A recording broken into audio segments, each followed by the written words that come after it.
Hello viewers, my name is Cameron Clatterbuck, and for my backtesting investment strategy project I have decided to take a look at turnover ratios versus performance. My hypothesis is that the higher the turnover ratio, the higher the returns. Now, in class we learned that the opposite was true, and that investors should look for lower turnover ratios in their mutual funds. But I want to go ahead and confirm this. So, as you can see in column A here, I have just about 50 mutual funds, all from the BlackRock company. They're probably most famous for their ETFs, but they do have some very good mutual funds. And I of course have their respective turnover ratios and one-year returns in columns B and C as well. So after running a regression comparing turnover ratios and one-year returns, we can see a few different things.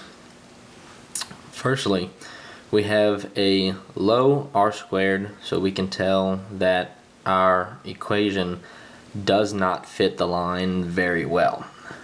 Now, moving on to the bottom of our regression, we see a negative coefficient for the x variable. So we do see that there's a negative relationship between turnover ratio and one-year returns. Now, moving on to the T-stat, Dr. Kassan taught us that for the rule of thumb, for the T-stat to show significance, it needs to be less than negative 1.65 or greater than positive 1.65. Being as that my T-stat is negative 0.149, it does not show significance. Now, to check for significance on the p-value right here, the rule of thumb is to be at or around either 0.001, 0.05, or 0.10. Now, being that I'm at 0.88, the p-value shows no significance either. So therefore it would appear that what we learned in class was correct, and that a higher turnover ratio does not indicate higher returns.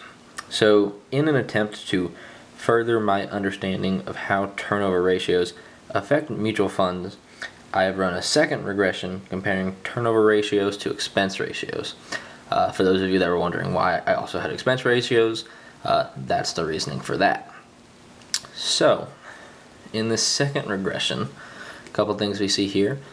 Starting back at the R-squared, it is once again low, so the equation does not fit the line very well. Once again, going to our x variable, the coefficient is negative, so therefore there's a negative relationship between expense ratio and turnover ratio.